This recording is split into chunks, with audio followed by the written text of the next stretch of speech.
Also live streaming this event tonight as well. So if it's really great, you can text people to join in online too if they're not here.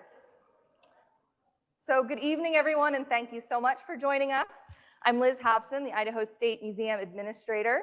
The Idaho State Museum is part of the Idaho State Historical Society, which includes the Idaho State Archives, the Old Idaho Penitentiary, and historic sites located throughout the state, and the Idaho State Historic Preservation Office. We offer dynamic and engaging programs that serve Idahoans across the state and have done so for the last 140 years and look forward to many more years to come. We hope you have taken some time tonight to explore our newest exhibition, Trailblazing Women of Idaho, which opened this past March. As part of our commemoration for 100 years of suffrage in 2020, but just came a little late because of a pandemic, we explore the stories of over 100 amazing Idaho women. Their unique stories continue to shape Idaho's history. Through a statewide advisory committee of women across all fields, we selected women who represent the fabric of Idaho. Tonight, we are taking a deeper dive into the story of several of these trailblazing women and their dedication and perseverance for the right to marry who they love. Like many states, Idaho began the 21st century with laws defining marriage as being one man and one woman. As individual states legalized same-sex marriage, couples traveled across the country to marry, but this created a constitutional dilemma. Could states refuse to recognize and issue these marriage licenses when heterosexual marriages did not face similar discrimination? On November 8th, 2013, 4 couples sued the state of Idaho over that very issue. Their lawsuit challenged Idaho's same-sex marriage bans under the Equal Protection and Due Process Clauses of the 14th Amendment.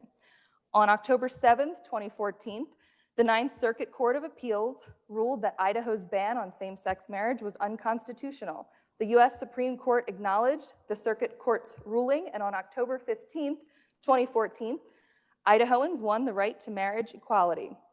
Tonight, we will hear from several of the revolutionaries whose voices sparked change.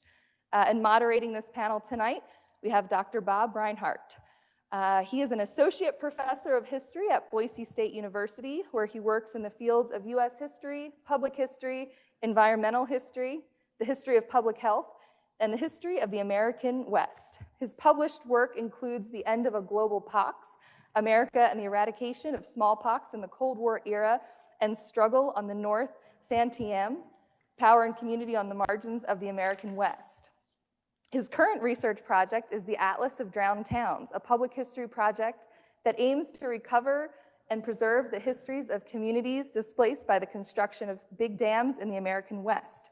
Bob is also the director of Boise State's Working History Center, which advocates for and demonstrates the vitality and relevance of history. Prior to coming to Boise State, Bob was the executive director of the Willamette Heritage Center, a 5.5-acre historical site and museum in Salem, Oregon. Bob? Thank you very much.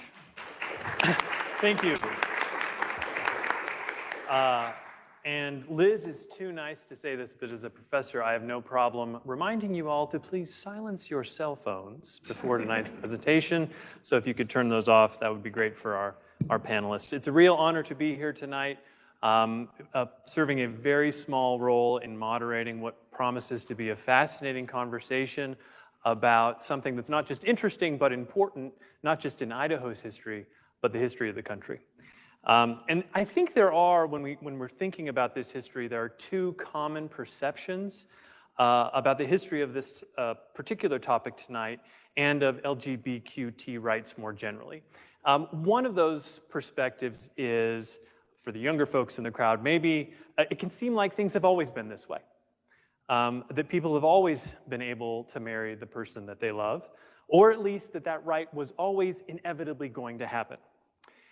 For others of us, I was actually about to say the olders of us in the crowd, it can seem that this was an unbelievably rapid and totally unexpected transformation. Of course, neither of those is quite right. The path to marriage equality was long and was never certain, and it took many acts of determination and courage and perseverance to trailblaze that path. And tonight we get to try to develop some understanding of that complex history. And as a historian, when you're trying to understand the past, you always want to get at the primary sources, the first-hand accounts of the past.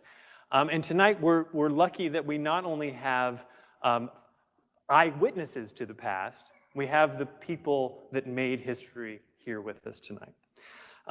So I'm really pleased to do that. I'm going to do introductions to our panelists. I'm going to go in alphabetical order by first name. Amber Beierle is the Historic Sites Administrator for the Idaho State Historical Society. Amber was born and raised in rural Idaho, moving to Boise to attend Boise State University. I think I'm supposed to say go Broncos. I think I'm legally obligated as a professor to say that. Amber's favorite role, though, is that of mom to Malcolm and John. Deborah Ferguson, who's on the end there, is an accomplished Idaho civil rights attorney who has handled cases of national and statewide significance, such as a successful constitutional challenge to Idaho's same-sex marriage ban in Idaho and in the Ninth Circuit. She served in the U.S. Department of Justice for 20 years in the civil division at both the U.S. Attorney's Office in Chicago and in Boise. In 2012, after serving as the president of the Idaho State Bar, she left for private practice and established Ferguson Durham PLLC with her law partner, Craig Durham. Their firm specializes in civil rights and constitutional cases.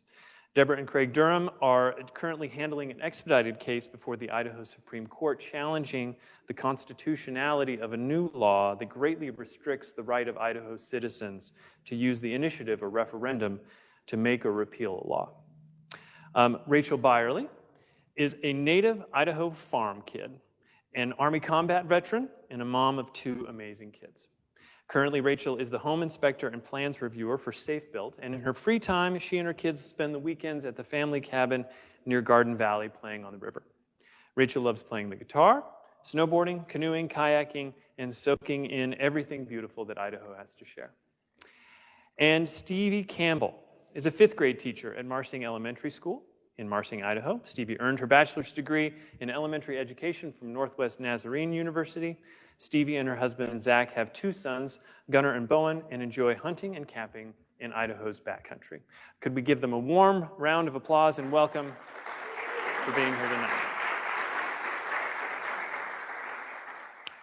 Okay, we've got a great audience. We've got great questions already bubbling in their minds, but we also have some great questions we wanted to start with. And Deborah, I wanted to start with you, if we could tonight.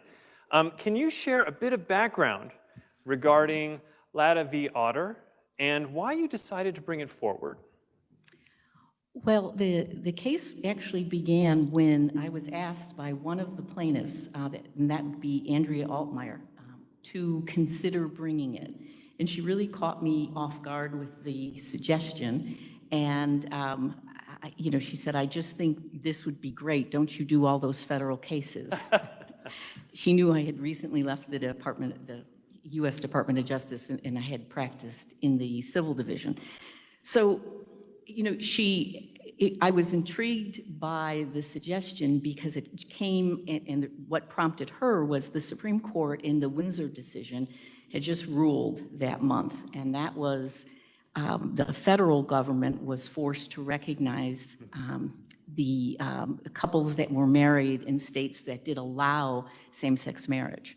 And so it really brought a lot of questions to the surface. And the summer of 2013, I spent a lot of time thinking, researching, and considering strategies, because there really was no path forward. I mean, some challenges were brought in state court, others in federal court, many different theories under the federal constitution, state constitutions, so it was all over the map. And I decided I really wanted to talk to some of the attorneys that had worked on the Windsor case in the Supreme Court to get my thoughts together. And I was able to arrange that through a conference that I attended, and it really got me thinking. And what also got me thinking was Idaho was really a dark horse. I mean, no one expected that it would be Idaho that would change the law of the Ninth Circuit. And that's because the Ninth Circuit is the federal court of appeals here for 9 states in the western United States, including Alaska and Hawaii. And it was the only state with the most draconian restrictions. It was embedded in the Idaho Constitution that a marriage shall only be between a man and a woman. So it was kind of the highest bar, the worst standard, and we're not on everybody's map. So that was part of doing that. And I ended up teaming up with Craig Durham, who we weren't practicing together at the time, but I asked him if he wanted to work on the case with me. And also the National Center for Lesbian Rights, the NCLR out of San Francisco, was great legal minds, and they were trying to assist attorneys around the country who were doing what I wanted to do. But I have to tell you, when I approached them about it, they were like, you know, Idaho? I mean, just in a little disbelief. And they were like, what circuit are you in?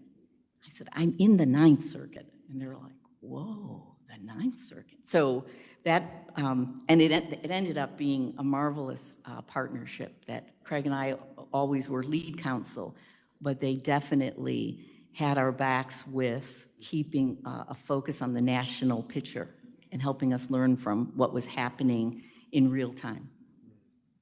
I think a theme that's going to come up a lot tonight that we already hear in this first question is recognizing the enormity of the challenge and yet saying, yeah, sure, that's a good idea. Let's do that. Amber and Rachel, I wanted to ask the second question to you. How did you first find out about this case, and why did you want to get involved in it? Maybe we could start with Amber and then go to Rachel. Well, I have to say, I just learned that it was Andrea that brought it to your attention. So I'm learning that this evening too. So, and I think that goes along with the trailblazing nature of it, you know, the audacity of Andrea to come to Deborah and say, hey, you should do this, you know, and really the way I recall it, and maybe Rachel will add to or correct me, we had a friend that was an attorney, and I think probably, you know, through the attorney community, Deborah had been communicating, and she said, hey, they're doing this case. I think you guys should, you know, like, come forward. And it was just sort of, again, that audacity of saying, hey, we hear you're doing this case, and I think we reached out, or somehow there was the reaching out back and forth. And this is a wonderful question that I have for Deborah too, about, you know, I'm a state employee, so I was suing my boss's boss, and then Rachel, of course, being a veteran, I think that attached so many more complexities to the case of rights that she should have as a veteran, and then getting into another case that Deborah took on about a veteran. But I mean, I just remember thinking, oh my gosh, we could be part of history. This is great. And then, you know, we'll get into the terrifying stuff that came later, but I'm sure Rachel has some things to add.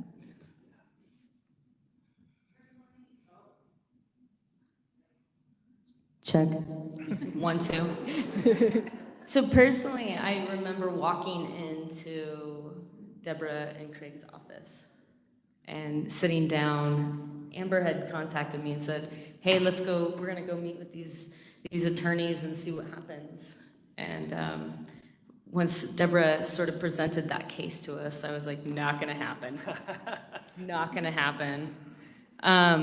Obviously, as we got more and more into it, I'm thinking to myself, this is gonna happen. There is no way this can't happen. Like, having Deborah and Craig on our team, there was no doubt about it. And with plaintiff support, like, we had, you know, Tracy and Lori and Shireen, and we were just manifesting that power.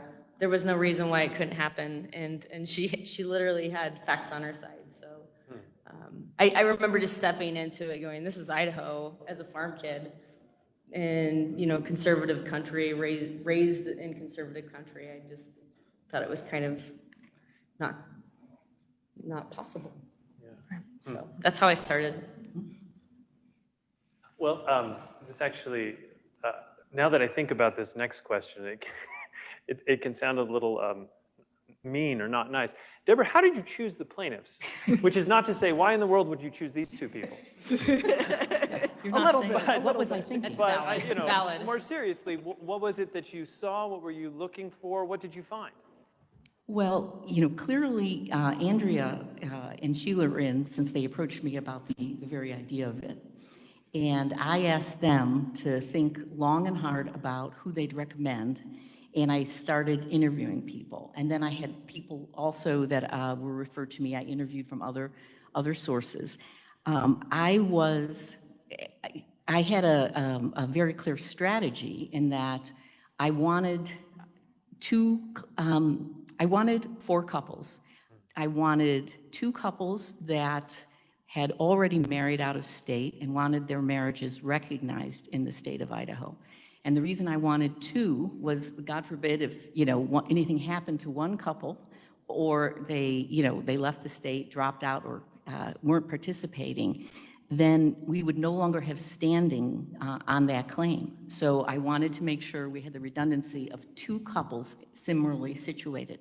Likewise, I wanted 2 couples who wanted the right to marry in the state. So that's what I had my eyes out for.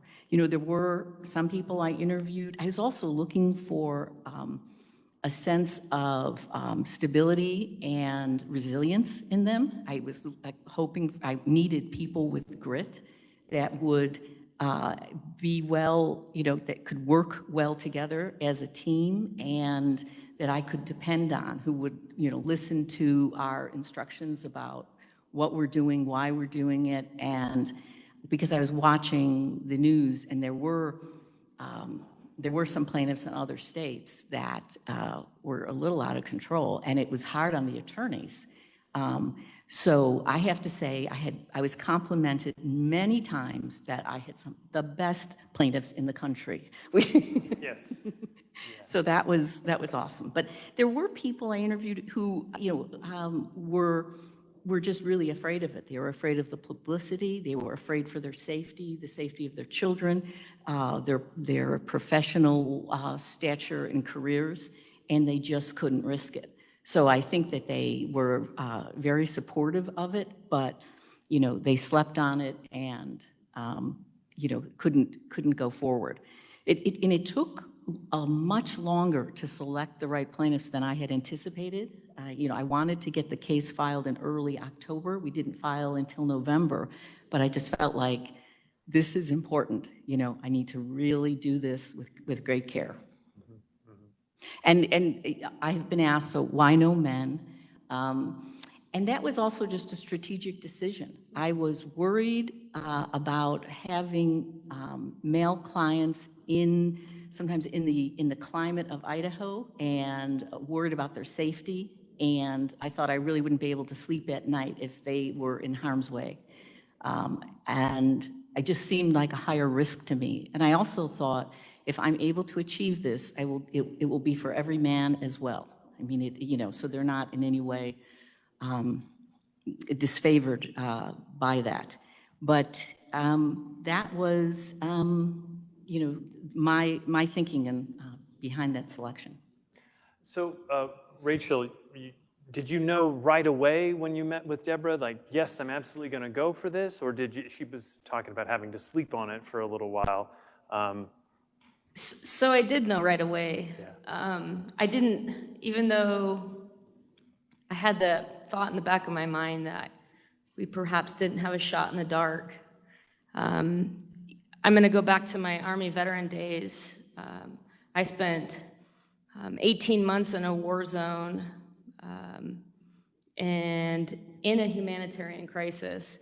And you can ask Amber, I had trouble sleeping at night just because all I wanted to do in my life was help other people and change the world. And so I jumped onto this like no tomorrow and decided if anybody's going to change the world, it's going to be all of us. And I would be more than proud to be part of that team. So I didn't question that by any means. What did you expect when you chose to participate in? Did the experience meet up to those expectations? I expected ups and downs, which we got quite often. I think Amber and Deborah and I, on the first day when it kicked off, just walking into the Ada County, yeah, asking for a marriage license.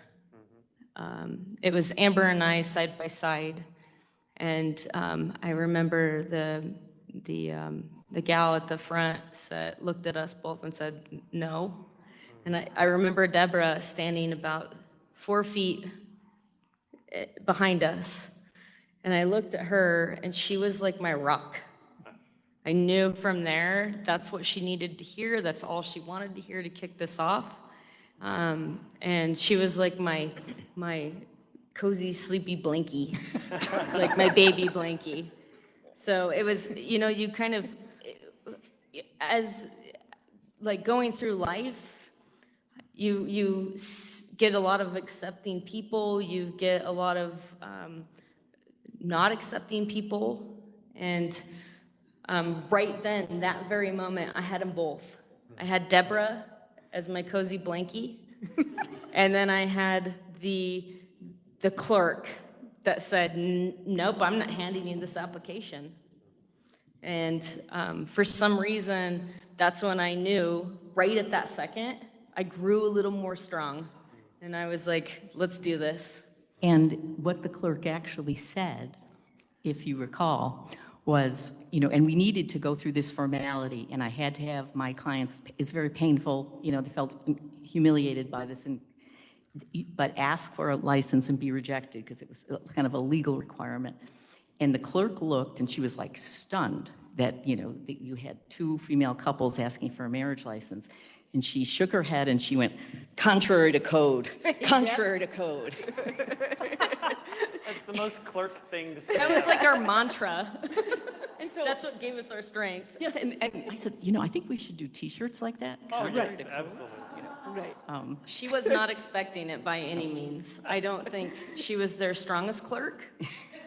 But I think we caught them off guard. That was kind of the whole thing. But Deborah did let us know, like, here's where we're going. Here's what they're gonna do. Here's how this whole process is gonna work. So we knew we were getting set up for failure when we went in. It was just to start that process. Amber, how about you? What did you expect going into it, and did the reality match those expectations?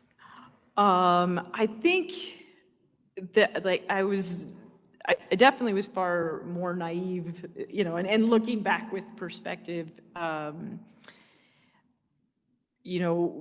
in there and like Deborah alluded to, hearing contrary to code, it's absolutely hilarious now, but at the time, you're saying your love, your commitment is contrary to code.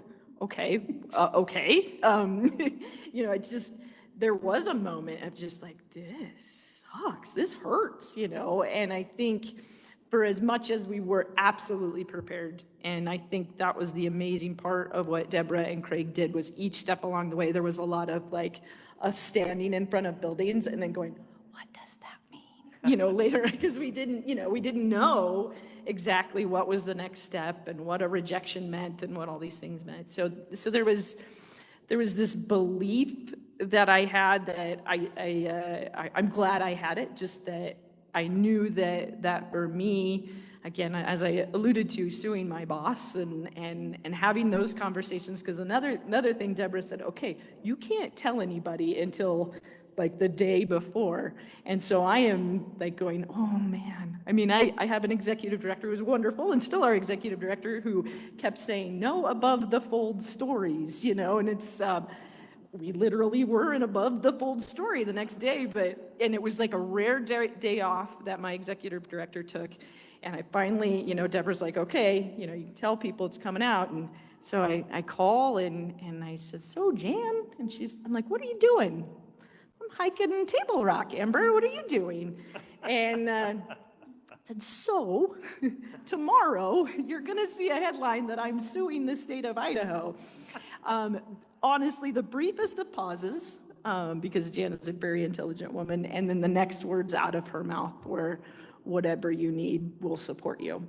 And so I think, and I did have the conversation with mom first.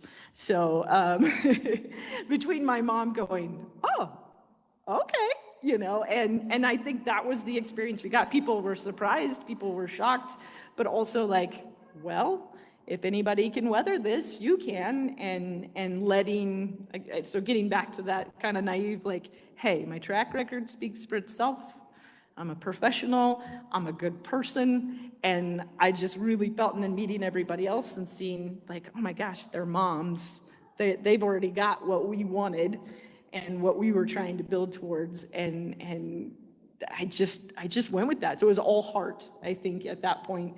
And thank God that, you know, Deborah's brilliant to bring in the law to all that heart to it. So I think the reality that came from it, and I think we'll probably segue nicely to my sister, is just not going through it with that sort of naive stuff. And we didn't experience a lot of backlash, but, you know, there were times that my family did, and they sheltered me a lot from those things. But there was a reality there that I didn't anticipate. And I'm grateful to them in some ways for sheltering, and then just felt a lot of guilt because they had to go through some of the hardship of being in a conservative state while their crazy liberal aunt was in Boise suing the state of Idaho. So, well, Stevie, let's talk about. I want to know more about your crazy sister, but that's a different conversation, I think. When was the first time you learned of the case? Was it the morning it was above the fold in the newspaper? And what was your reaction to it? What did you think initially? Is this on? Yes, Okay. it is. So Amber had first called my mom, and I'm going to say my mom immediately called me after she did while she's calling her boss, right? Because that's what we do. And again, it was like, oh, okay, you know, we are a conservative family, and that has never been a question of supporting Amber. That's what you do. That's your family. And we knew how important it was to her. And sorry. I don't understand sometimes that we don't reach out and say we're all the same, you know. And there was no doubt in our mind when Amber called that, you know, we're going to be here for you. We support you 100%, whatever you need. And it was, you know, it was a shock at first because we were like, oh. And then we were like, but why shouldn't you have that? Mm-hmm. So you've heard about it, and now you're anticipating some things to come. What were you anticipating, and what did you end up experiencing, you and your family? You know, honestly, I thought no one's going to say anything. You know, we live in rural Idaho, you know. We don't talk about those things. And it was interesting that it was the good side of it was people came and would say, hey, I saw your sister in the paper, and my mom has a partner, and they've been together for 20 years, and they want to talk about it. And I'm like, oh, okay, let's talk about it, you know? And so that was the neat part that came out of it, that people felt comfortable to come to me and talk about, you know, their experiences. The negative parts were when Amber and Rachel would come out to events out into our rural part of the world. People would say things after they left. And my husband is the most conservative, grumpy guy you know, like absolutely. And what I loved was he would look at them and he would say, that's my sister-in-law that you're talking about. That's my sister. And that ended it. It takes a person that is, your typical redneck, backwoods guy saying, hey, I don't appreciate you doing that. She's my family. Thank you. Well, and I just want to bring up briefly, I don't know if you recall this, I think both you and Stacy, our oldest sister, sending their support via social media, and I know that there was backlash that came from that, actually you losing friends, basically saying, if you support your sister, I can't support you. And at that point, I was actually shocked because I was like, I don't understand why you would think that I would choose you over my family. At that point, it's easy to clean out your social media.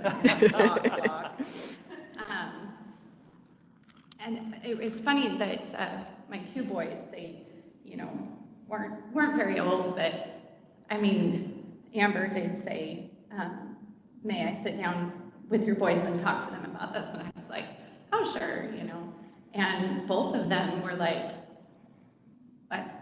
why are we even talking? Why are we talking about this? Why can't you get married? That's weird. It was just a very generic conversation. Like, to them, they were like, can we go play video games? We love you, Amber.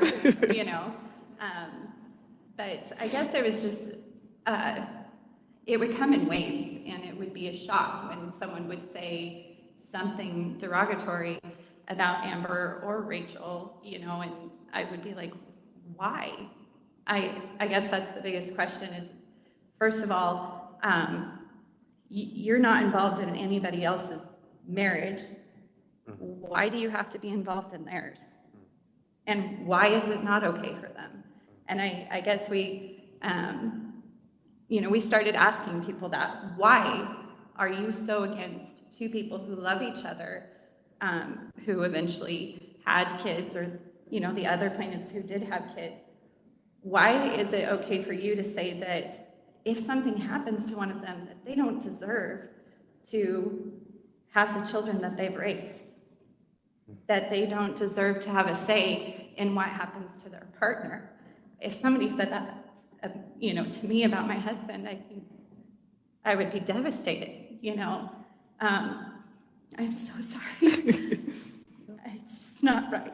And so, as hard as it was, there were so many good things that came out of it, so many good conversations with people that started to say, I didn't think about that, and you would say, what if it was your sister? What if it was your dad? And having those conversations, there was a lot of good that came out of it. So Amber, knowing some of what Stevie was going through, how did that affect your actions and your decisions during the case? I mean, number one, they sheltered me from a lot during that, because, I mean, I look back at some of the interviews, and we weren't lying when we were like, it's absolutely great, it's so positive, because we were in the Boise bubble, we were in, Rachel always tells the story, we were out in Chicago, and people literally coming up to us and just like, did I see you on the news? Did I? And it's like, yes, and it's like, oh, that was wonderful. Those were the great, fuzzy, warm stories. And so I didn't hear everything. And when I would hear Stevie say things like, well, did you know so-and-so? I guess her mom and her partner are together. And honestly, it would just make me grin. Here's this accidental advocate who didn't sign up for any of this. And I think we all had family members that were same boat of just like, oh, okay. And so I think I struggled with it at times. And there's certainly, I would be dishonest if I didn't say at times it wasn't like, when does it end? When do we just get to love each other? When do we just get for this to be over? And it was hard to hear the struggles. And again, our sister out of state, being in the Bible Belt as this is going on as well, and just a swirl of emotions. And I think the thing that always grounded us, however, was just the legality of it. Again, I just always go back to Deborah's very meticulous nature and getting down to that. And that's always, I think, what would ground me is I'm one that definitely, the crybabies over here, we get caught up in our emotions, but we knew, sorry, it's, we knew there was an actual legal argument that went with it. And, I don't know how deep you'll get into the questions with just being, the reality of being in the Ninth Circuit courtroom and, just hearing the case against us and just Crystal balls. There's Sticks and wands. there were crystal balls into the future. There was, how And many. we weren't allowed to smile or show any emotion. Oh, yes, all those things. But yes, just the arguments just were so bizarre. When they were putting the exhibit together, I said, I really hope you can get this photo, because they only allow a certain amount of journalists in the Ninth Circuit courtroom. And there's just this photo where the look on my face is like, And the look on mine is like this. But, where they're talking about, well, men will leave their families. And, to Deborah's point, I'm like, what? What men are you talking about? It was just this grasping at straws, and you start to see, wow, there is a legal argument to be had here. And so, again, those were the victories. Those were the moments when, again, you're grounded in law, so.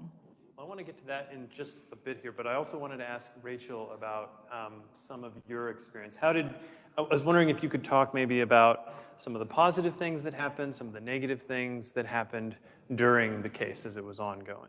Sure.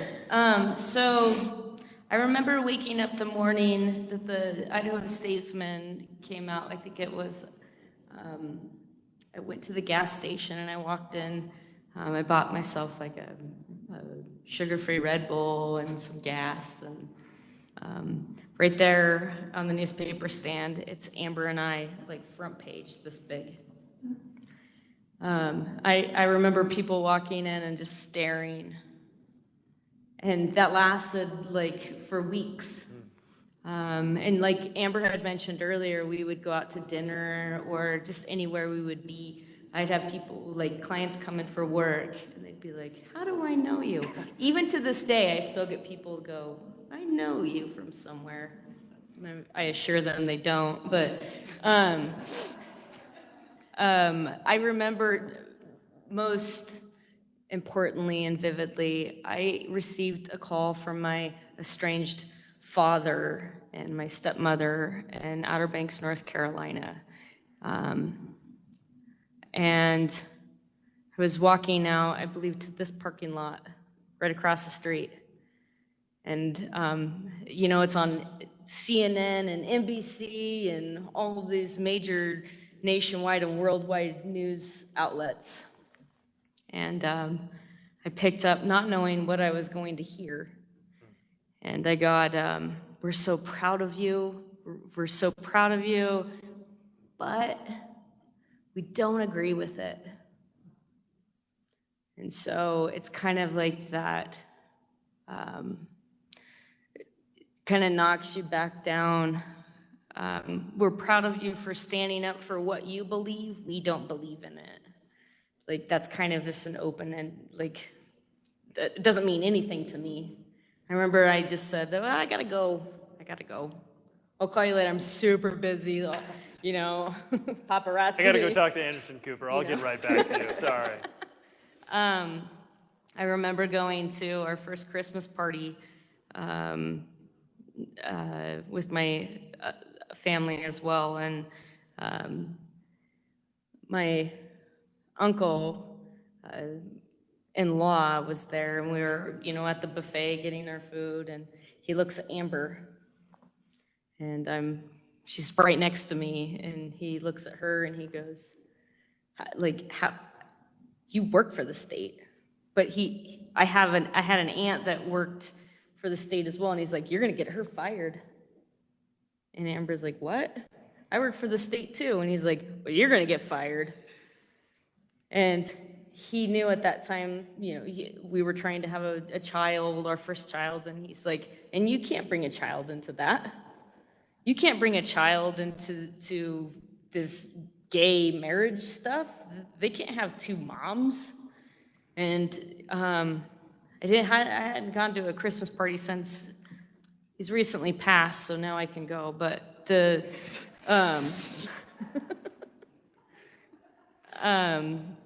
was all my family. As you recall, he was actually saying it to you, and I remember. Oh, I just like to remember it, like right? you're saying it to No, you, so. but like just, I mean, I just remember like I had that moment of just sort of bravery, and I think that's why you think he was saying it to me, because he was saying, you know, your aunt works for the state. What are you trying to do to her? And I said, I work for the state, as a matter of fact. And he didn't want to have a lot to do with talking to me. I think he wanted to, you know, in most cases with family, like, I can get to this one. And her other uncle actually took her in the other room and said, All the dinosaurs are dying. Don't worry about it, honey. All the And I can dinosaurs tell are you, dying. the aunt that he was talking about that worked for the state, she was my biggest supporter. Like my mom, before even my biological mom, she supported Amber and I and me solely to the bitter end.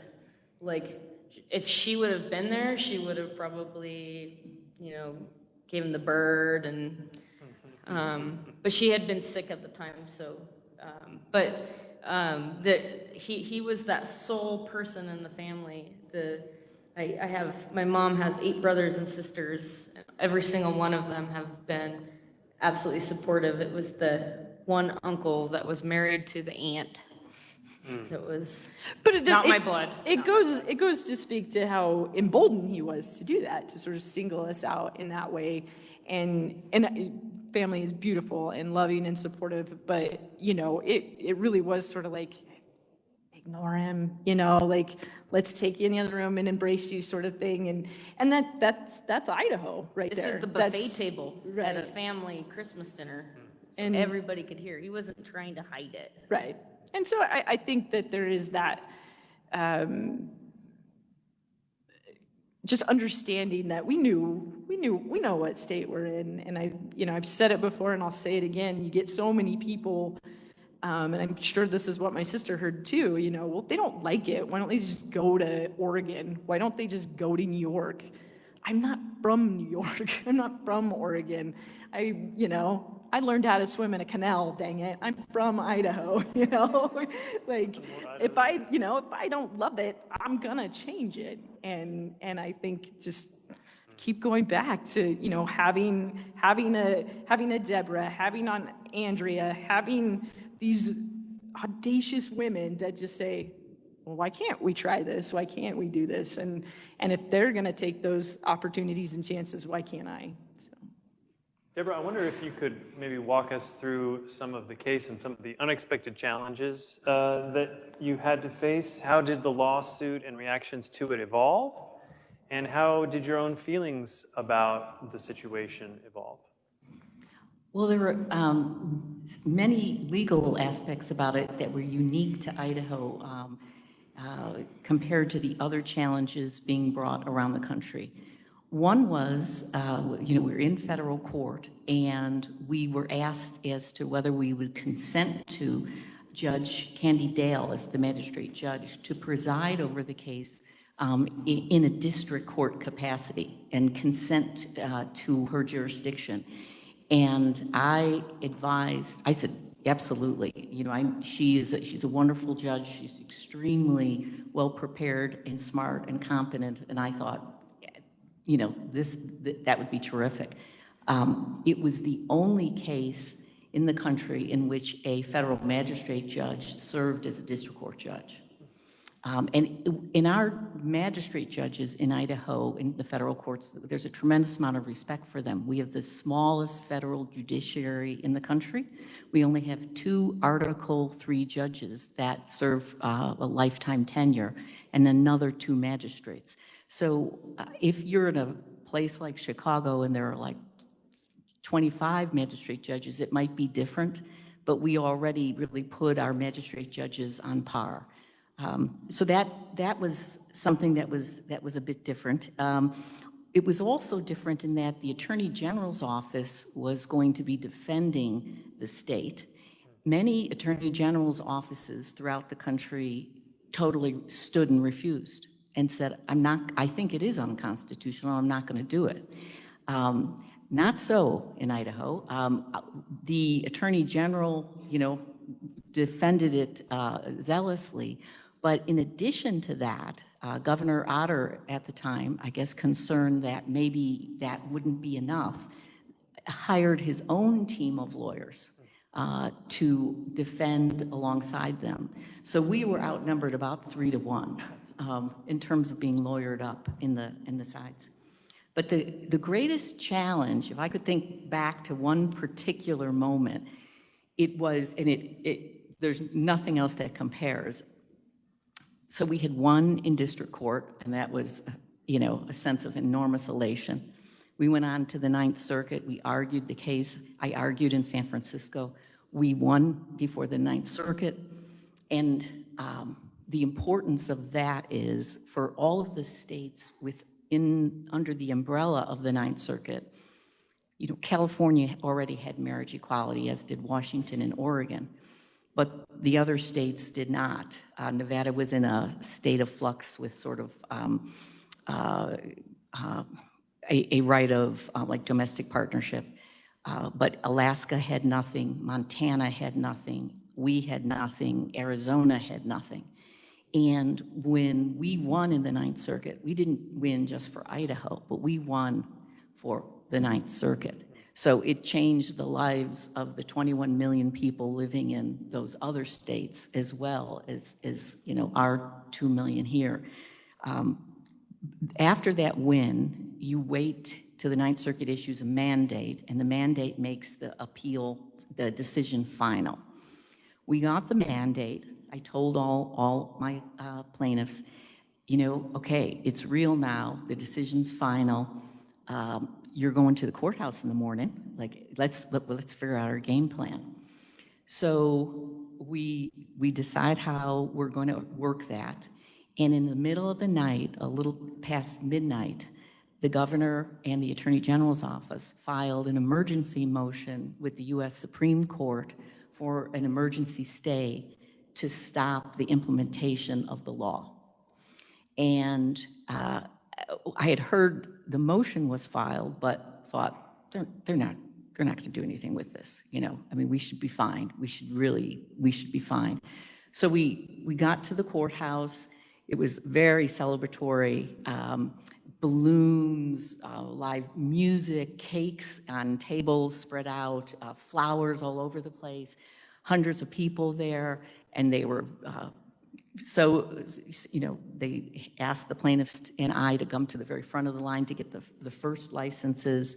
And we were, it was a joyous, kind of surreal time. And I'm anxiously looking at my watch. It's 2 minutes to 9 o'clock. It's 8:58. And I see the clerk of the court walk out from behind his closed doors, and he looked at me, and his face was just, and I thought, Deborah, I have to speak with you. I have something for you. And I walked over, and he handed me this. And it was an order he had just received from the U.S. Supreme Court that imposed an immediate emergency stay on the law. And so he said, we have to shut it, we have to pull the plug, we're shutting down. And I said, okay. And, it was just a kind of a gut punch because, and I turned around to my people and said, okay, we run into a roadblock. It's not happening, not now, but it's not over, and we're in such a big crowd of people. I'm trying to huddle them in, and I said, I can't explain everything here. You can't hardly hear me. I remember telling them it'll be sweeter after difficulty, and follow me to the parking lot. Just follow me. Don't talk to reporters. Just follow me because, I didn't want to be stopped and try to explain something that I was reacting to in real time.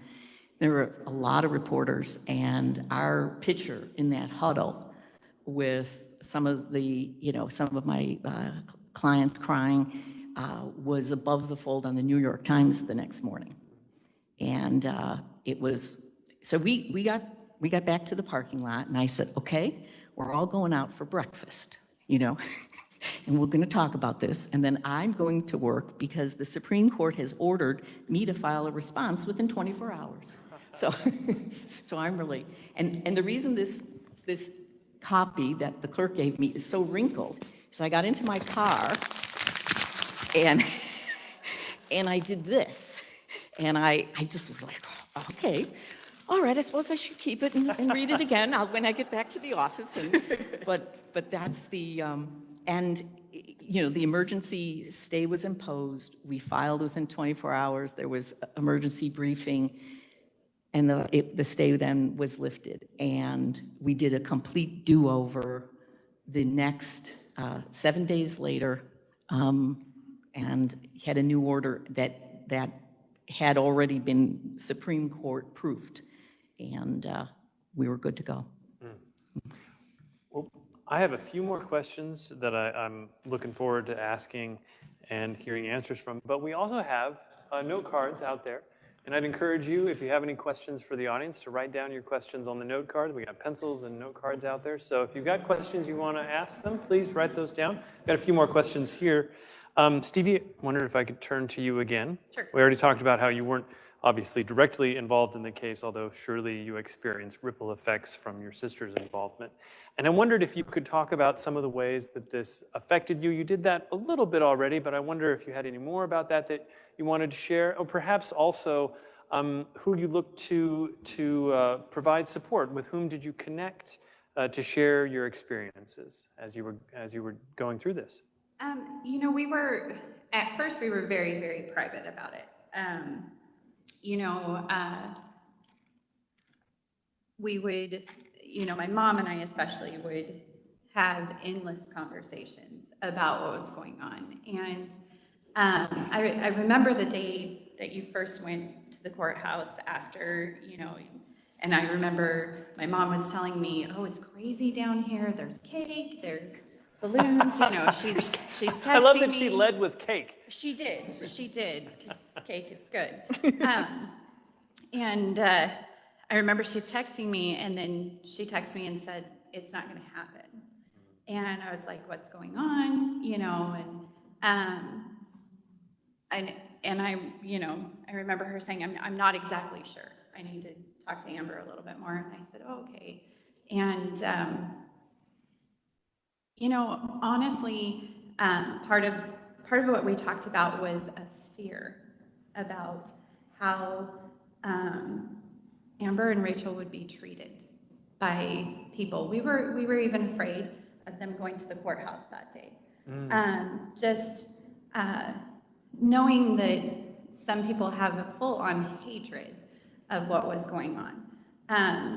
So a lot of our conversations centered around their safety, and knowing that they were out in the public, and knowing that people knew their faces, they saw them everywhere. So our support system was mostly family. A few of my friends knew, just because, again, it was that fear factor of how people were going to react, and knowing that it was almost volatile, that people would just, that they think that they can just spew that hatred towards them. So we really would talk about it as a family, and we would have these conversations with Amber and Rachel, and of course they were like, oh no, we're fine. We're good. Boise bubble. Right. But it really was a few family and friends, and like I said, it was, as things came out, I realized that there was a whole group of people that really wanted to reach out, and so it became a bigger support system You know, I know we live in rural Idaho, but there are a lot of families out there that are going through the same things that we were going through. And once that got out, it became a network of people that wanted to sit down and talk about it. You became a safe space for some people. I actually, if you don't mind, Bob, I want to follow up because I've been immensely proud of Stevie as a teacher because you have actually had some students who have either come out or are transgender, and I'm going to do my proud sister thing. I think you should talk about that in Marcy, Idaho, and how you approach that when those kiddos, what it is for you. Probably before this case, I would have not been able to reach some of those students that I have been able to now. But it's opened my eyes to what they're going through, even at a young age. That, you know, I'm in an elementary school, and it's made it easier for me to have those conversations with them and to say, you know, I have a sister who is a lesbian, you know, and I'm like, and it's okay. And I'm like, if you need someone to talk to me. And I feel like just even this case has opened up doors for kids to understand that it's not different. It's who they are. And if they need to have that safe space, I want to be that safe space for them. Well, that's a beautiful segue into the next question, and it's for all of you, and it's about, at the time, what sort of broader effects, specifically in terms of human rights, if you'd like to go that way, or other ways if you might like, did you anticipate that this lawsuit might produce? What did you think was going to happen? And what sort of broader effects? So let's just go down the line. We'll start here with Amber. Number one, why haven't we added the damn words yet? I definitely, go ahead, please.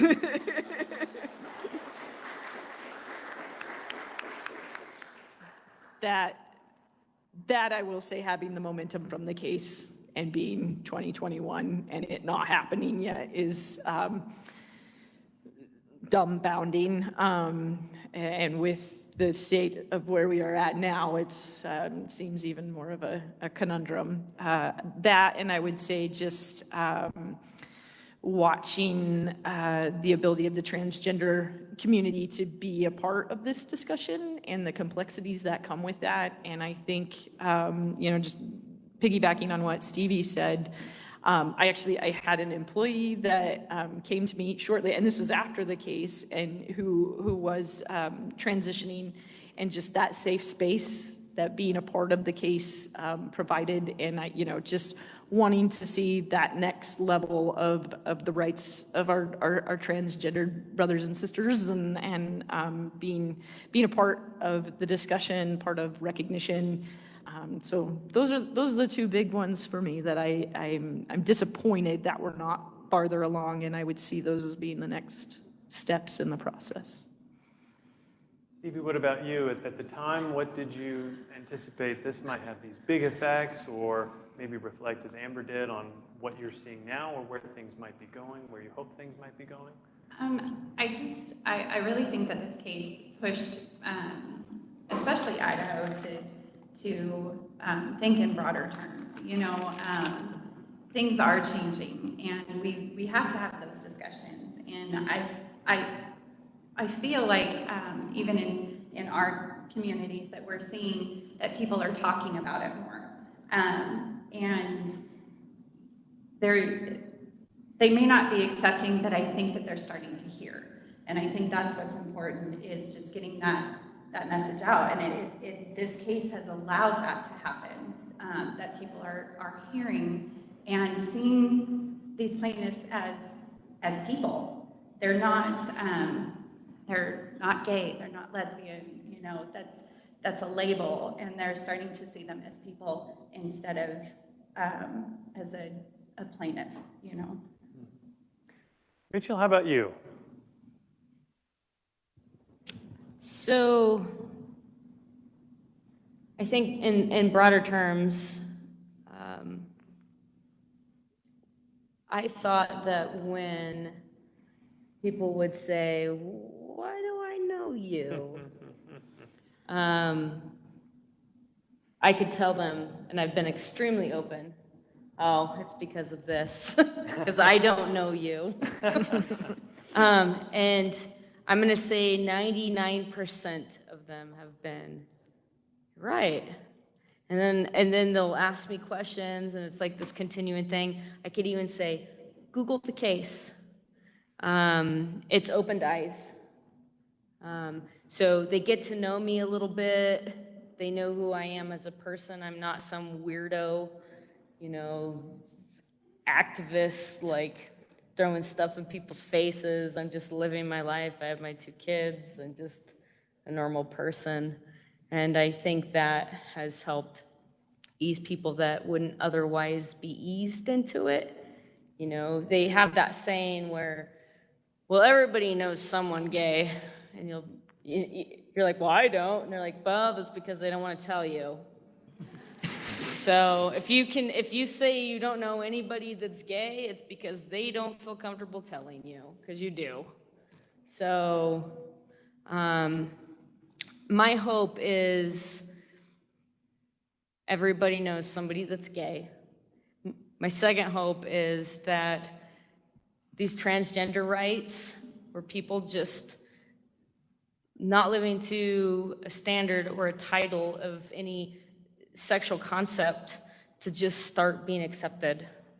Like 0 titles, let's just do it. Let people be people, and I don't think that's very far behind. So as an audience and people listening, I think that's kind of where we need to start, is maybe not call somebody a lesbian or a gay, maybe just call them a human, and or a transgender, just make it the norm. I think that's kind of where we can all start right here, right now. Deborah, how about you with this compound question? What did you anticipate happening, broader effects-wise, and where do you see things going in the future?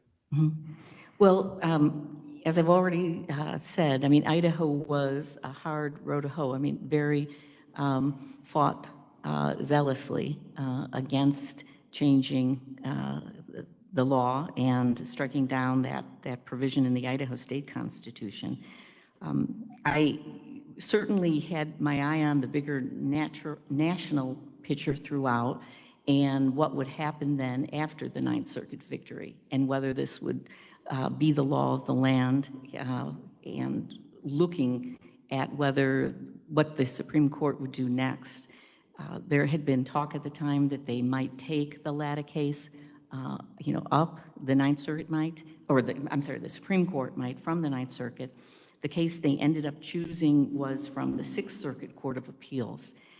After the Michigan, Ohio, Kentucky, and Tennessee courts had struck down their marriage bans, the Sixth Circuit Court of Appeals reversed them all and held that those bans were constitutional. So it was that case, Obergefell, that went to the Supreme Court, accepted on cert, and had the national landmark case. But it was, I think, when that decision came down, a sense of I don't know, just a profound relief, and a sense of the journey of where we had started here in Idaho, and from the very beginning, and what those 18 months or more were like. So well worth all of the effort. All right, well, we have some audience questions here. Most media coverage talked about gay marriage rather than marriage equality. That affected public perception. Did it also affect the case? And then sort of a related question to this, or a second question, how did the Hawaii Supreme Court case, based in part on gender equality affect the Idaho case? So, Deborah, I think there's components there for you to work with in terms of the language of gay marriage and marriage equality and the Hawaii case. And I want to get to that in just a second, but maybe I could ask Amber here, I'll just choose you. What about this, the choice of the language, gay marriage and marriage equality? How did that affect your experiences with it, if at all? And then we'll go to maybe Deborah to talk more about it. Right. I mean, I would say, language is important just in the world that we live in. And when you, it was just this extra thing, gay marriage, it's like, no, it's a marriage that we want. We want this contractual thing that comes with certain rights and things like that. So for me personally, it was very important to make that delineation. This is about marriage equality, that, oh yes, that's great, you've made domestic partnerships, and man, that's leaps and bounds in whatever state, but that's not, we all know it's different. We all know you're speaking in code. We all know that is lesser than.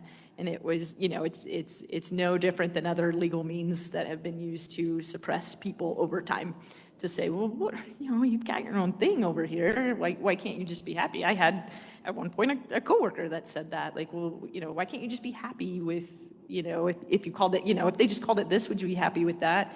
And the answer was no, because that's not a legally binding thing. And so just the nuance of language absolutely mattered, and to not separate gay marriage from it's just marriage. Deborah, how about this question? I would completely concur with that. I think it was very important for us that it was always framed as marriage equality, which is what we were seeking, and not a particular subset of a certain type of marriage. And that was definitely interwoven throughout the briefing on the case of what we were looking for. And Justice Kennedy, who wrote the Supreme Court decision, made a lot of that's it was an issue of equality in equal protection under the law of a fundamental right. The related question, or the additional question there, was about the Hawaii Supreme Court case based in part on gender equality, how that, if at all, had an effect on the Idaho case, which I'll admit I'm ignorant about this. So. No, and I think I might be too. Is that, you said Hawaii? Hawaii. Hawaii. Yeah. So, yes, Hawaii was one of the states in the Ninth Circuit that had marriage equality very early on. Yeah. And I think there was, to think back on that, my recollection is there was some backlash from that. And then other conservative state legislatures were saying, well, we can't let that happen here. So I think it was the pendulum swinging, really the other way from an early on effort. Okay. This question is, you mentioned a strong conservative upbringing. Did this experience that Amber and Rachel had cause you to question other closely held views? And that's you. I'm going to go ahead and go with Stevie on this one. Maybe we'll start with you, Stevie. What do you think? I'm not going to say that I'm not a conservative person. I am. But it did make me question some of the things that we had been raised with, and it's not saying anything against the people that that we trusted and admired growing up, but I think that it was looking at it as a thing, being gay is a thing, and I think that this, for me especially, opened my eyes to it's not a thing. Amber is a person, who she is, doesn't change with her sexuality. It doesn't change what I think of her. And so it definitely got me to thinking about what was it they were saying. Were they teaching me hatred, or was I looking at it in the wrong way?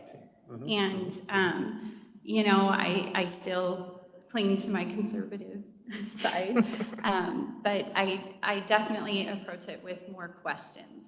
And I feel like it opened up a discussion with others as well. And I definitely think our society is going in a different direction these days. I think all of us are starting to say, you know, what is it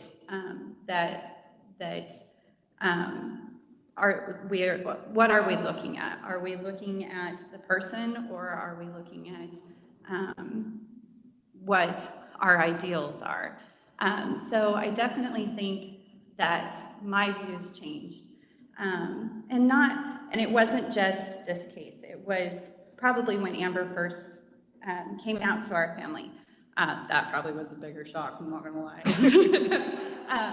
You know, and honestly, people said to me when Amber did come out to us, didn't you know? And I think that opened my eyes more than anything else, because I thought, no, what? I know I love her.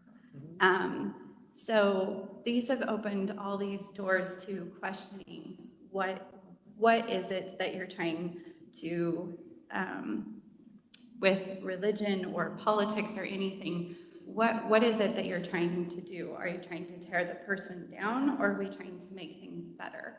And I believe that this case is making things better. You know, it's making it better for everyone to have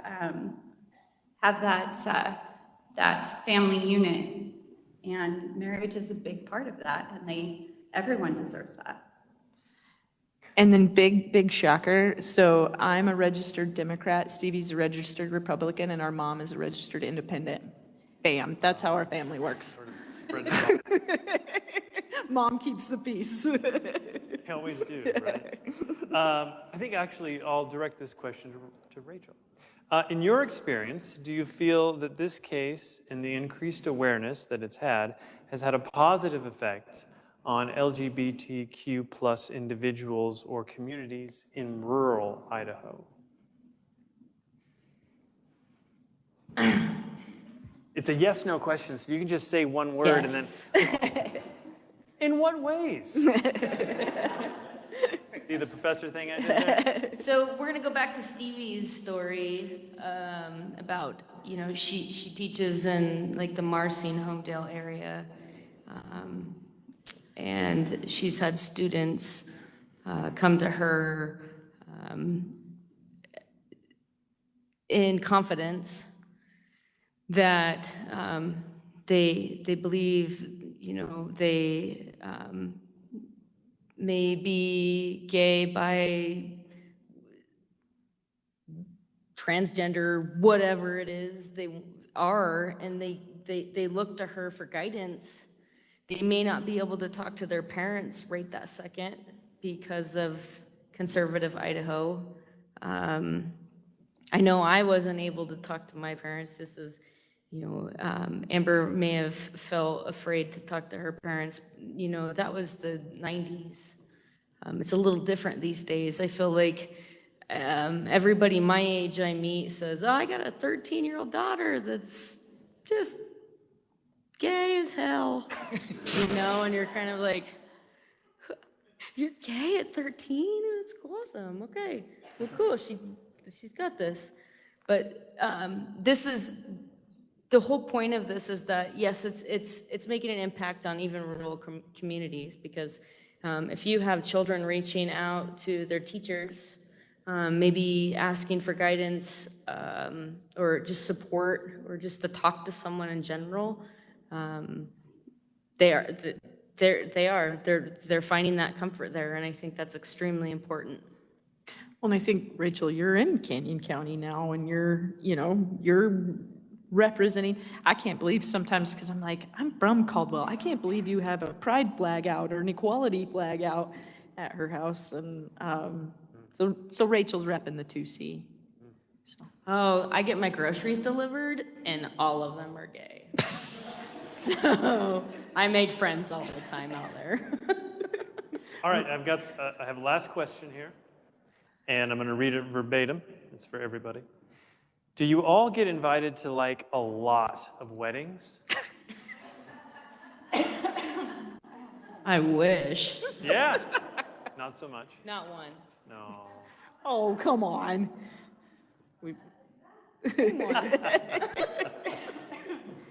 Well, The answer is yes, because yeah. Rachel and I were great dancers. And so if for no other reason than the entertaining value of us dancing, Right. so. Well, I don't know. I'm going to move on from that one. No, Before I get out and dance. I look forward to it.